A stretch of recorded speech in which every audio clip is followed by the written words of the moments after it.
Hey YouTube, this is Mystery IMPT making an update of 55-gallon saltwater setup part 7. Now there's a couple things that I've added in the tank recently within the last 1 week, and that is first of all my sand sifting goby. It's called a golden head sand sifter, and he's the cause of all the debris and things you see flying around in the tank. He's the cause for that because he's digging out everything from the tank. And the second thing I've added is my lovely pulsing Xenia. Now there was a issue with that, and that was it was not pulsing for the last while. Since I got it, came in my tank, it wouldn't pulse at all.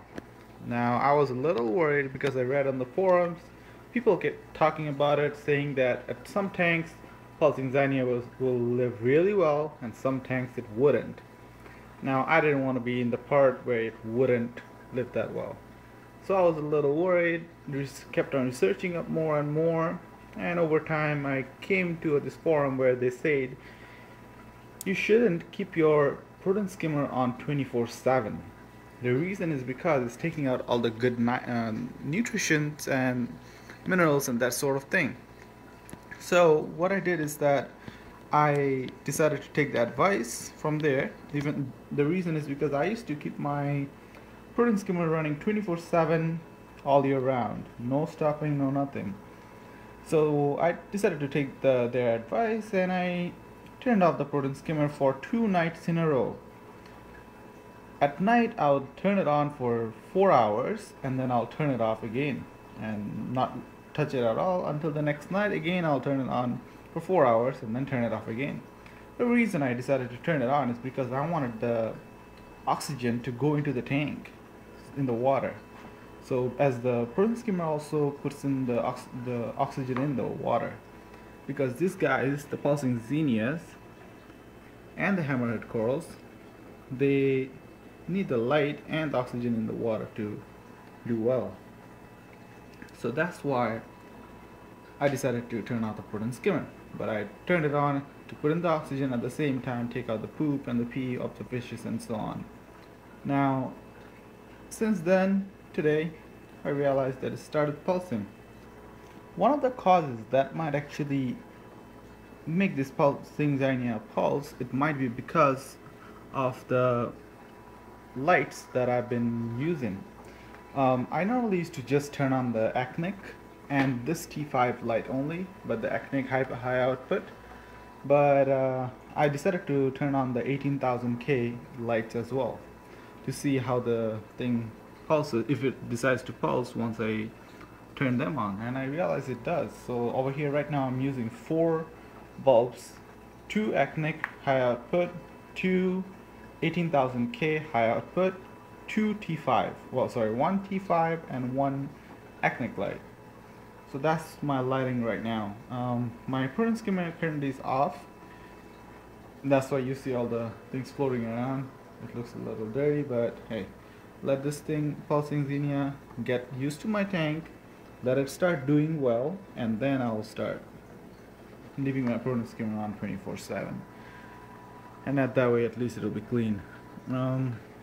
That's my Zoa. It's doing really nice actually. It grew quite a bit in the last 1.5 months. And that's my hammerhead coral. That's doing pretty good as well.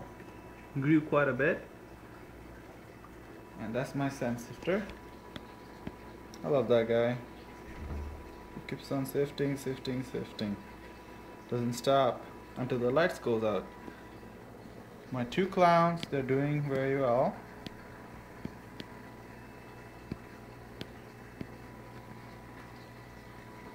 That's their home right here. And where's my royal grandma? We saw the coral beauty flying around, but I don't see the royal grandma. It was here just now. There's the coral beauty. She's a beauty. And there's the royal grandma.